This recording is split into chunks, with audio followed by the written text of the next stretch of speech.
Yang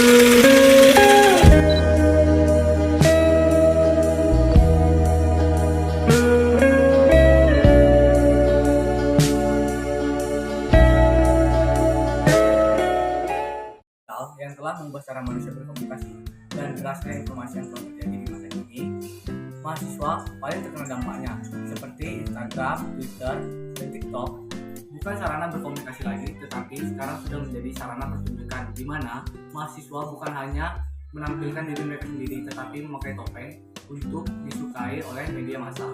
Seperti yang dikatakan oleh peneliti dari MIT, semakin banyak kita menginginkan berkomunikasi, tapi semakin sedikit percakapan yang terjadi. Hal ini membuktikan paradoks. Padahal kita ingin berkomunikasi lebih banyak, tetapi yang terjadi malah sebaliknya. Semakin sedikit yang komunikasi yang terjadi di dunia nyata, dan hanya komunikasi di media sosial yang terjadi. Hal ini membuat komunikasi di dunia nyata tidak lagi memiliki warnanya. Ini menyebabkan terjadinya krisis identitas pada mahasiswa. Sebenarnya, krisis identitas ini bukan hanya terjadi pada mahasiswa, tetapi terjadi juga pada golongan lain. Tetapi di sini kita akan membahas fokusnya pada mahasiswa. Mahasiswa harus menggunakan topeng untuk dapat diterima di media sosial.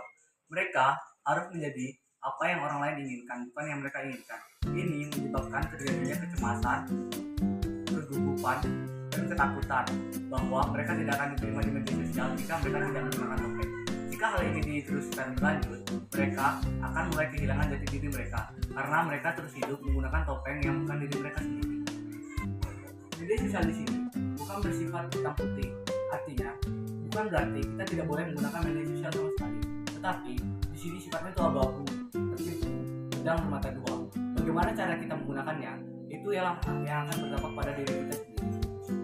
Seperti yang terjadi di belakangan ini, banyak orang yang membeli barang-barang yang sebenarnya tidak mereka benar-benar suka. Mereka membeli tersebut hanya untuk agar dapat disukai oleh orang lain. Seperti yang diungkapkan oleh Evelyn Goverman, seorang sosiolog. Impression Management. Dia mengatakan bahwa media sosial adalah panggung yang kita gunakan dan kehidupan nyata adalah backstage, yaitu panggung sehari-hari kita. Ketika kita sudah terbiasa menggunakan panggung utama dan kita tidak bisa mengungkapkan jati diri kita keluar, di sana kita akan mulai merasa kelelahan karena kita terus-menerus menggunakan topeng untuk pertunjukan untuk orang banyak. Kita tidak bisa mengungkapkan jati diri kita yang sebenarnya.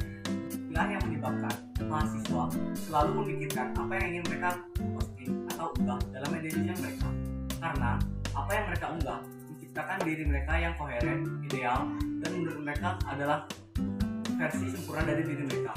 Sedangkan kenyataannya diri mereka yang sebenarnya bukanlah yang seperti itu. Hal itu menggambarkan bahwa media sosial tidak bisa menggambarkan diri mereka yang secara sempurna. Terus menekan mahasiswa, karena jika mereka tidak melakukan sesuatu yang menurut mereka baik, mereka takut tidak akan disukai oleh orang banyak dan tidak akan mendapatkan jumlah like, komentar, atau follower yang bertambah. Hal ini menyebabkan tekanan sosial yang terus-menerus yang dapat menyebabkan mahasiswa lebih dalam menuju kegelisahan. Hal ini yang dijelaskan dalam teori biologi glass cell dari sosiolog Carlos Anton Oley. Hal ini sebenarnya dalam kehidupan nyata ini bersifat baik karena kita bisa mendapatkan penilaian dari orang lain dan kita dapat bercermin dari hal tersebut. Tetapi dalam media sosial banyak orang yang mengomentari hal tersebut dan belum tentu orang itu benar-benar mengenal kita. Hal itulah yang menjadi sisi negatif dari media sosial dalam konsep ini.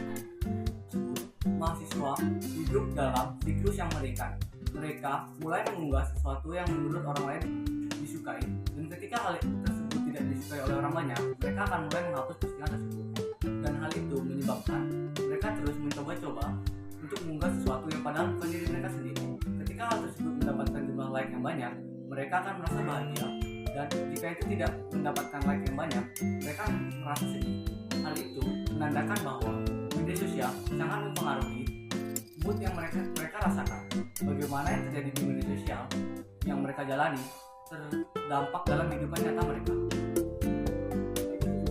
Mereka mulai berpikir untuk OIMC, bagaimana OIM. Mereka fokus pada apa yang orang lain lihat terhadap diri mereka, bukan terhadap apa yang benar diri mereka inginkan. Hal ini menyebabkan terjadinya krisis identitas. Mereka mulai kehilangan identitas asli mereka. Ini saya sudah mengobservasi 10 mahasiswa dengan 5 pertanyaan yang dapat menghubungkan mereka dengan konsep-konsep yang telah saya pelajari tadi. apakah mereka terganggu dengan jumlah like atau followers, apakah mereka memperdulikan jumlah like, ataukah mereka menjadi diri sendiri ketika mengunggah sesuatu, ataukah mereka juga mempertimbangkan apa yang akan mereka posting. Kamu tuh pernah nggak kira-kira tuh waktu mau ngeposting sesuatu di Instagram atau di internet itu tuh kayak mikir dulu gitu, kayak apakah ini sesuai nggak ya dengan diri gua yang nyata atau enggak? Iya, kadang tuh aku nyesuaiin ya kalau sesuai yang aku mau aja gitu. Kadang kalau misalnya mungkin terlalu mengumbar, aku tuh lebih ke private gitu orangnya. Jadi kalau misalnya emang terlalu mengumbar terus bikin kayak perasaan nggak buruk, jadi aku nggak mau terlalu ngepost gitu. Sesuaiin aja. Kamu pernah nggak sih kayak kayak mikir dulu nih mau ngepost, padahal awalnya mau ngeposting tapi jujurnya nggak jadi gitu, pernah nggak gitu? Pernah.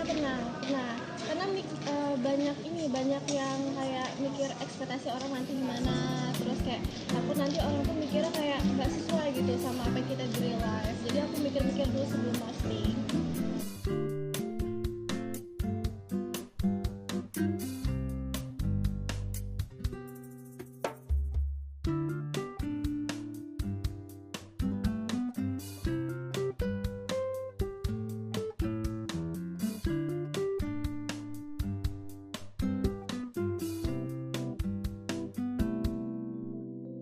Untuk soal yang pertama, 10 orang merasakan bahwa mereka pernah tidak jadi memposting sesuatu karena setelah mempertimbangkan takut akan penilaian dari orang lain.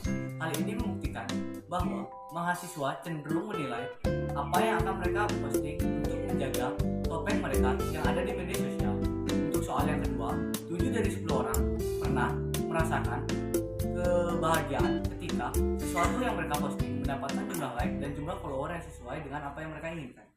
Yang ketiga, 10 dari 10 mahasiswa tersebut menjawab mereka menggunakan gaya komunikasi yang berbeda dengan gaya komunikasi yang dunia nyata.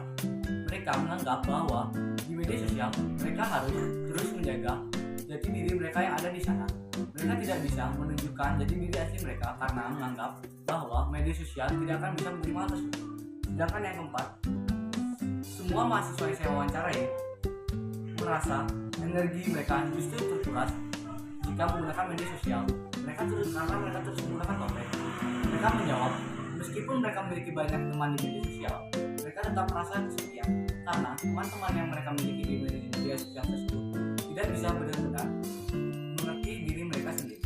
Terus yang terakhir adalah yang kelima, media sosial mereka belum bisa mencerminkan diri mereka yang sebenarnya karena di media sosial tersebut mereka hanya menggunakan topeng, bukan hal yang benar-benar yang mereka inginkan.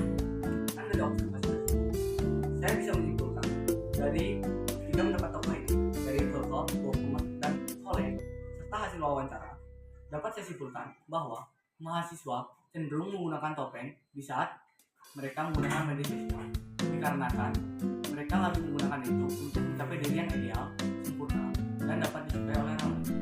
Hal ini dapat tertanam kuat dalam ideal mereka yang menyebabkan identitas lama mulai memudar. Hal ini jika diteruskan, mereka akan kehilangan identitas, mulai merasa cemas ketika mereka sendirian karena menganggap bahwa tidak ada yang benar-benar mengerti mereka, bahkan diri mereka sendiri belum bisa benar-benar mengerti diri mereka. Dengan demikian, dapat disimpulkan bahwa media sosial bersifat pedang bermata dua. Bagaimana cara kita menggunakannya? Itulah yang kita lakukan. Sebagai contoh, ketika kita menggunakannya untuk berkomunikasi dengan baik, menampilkan yang benar-benar diri kita, itu akan menjadi hal ajang pembuktian apakah diri kita benar-benar baik atau tidak. Jika kita menampilkan sesuatu yang bukan diri kita dan memaksakan itu akan menyebabkan terjadinya isolasi pada diri kita yang sebenarnya. Kita mulai takut menunjukkan diri kita karena takut tidak diterima oleh masyarakat. Hal ini lebih baik dihentikan dan mulai menjadi media sosial yang lebih baik.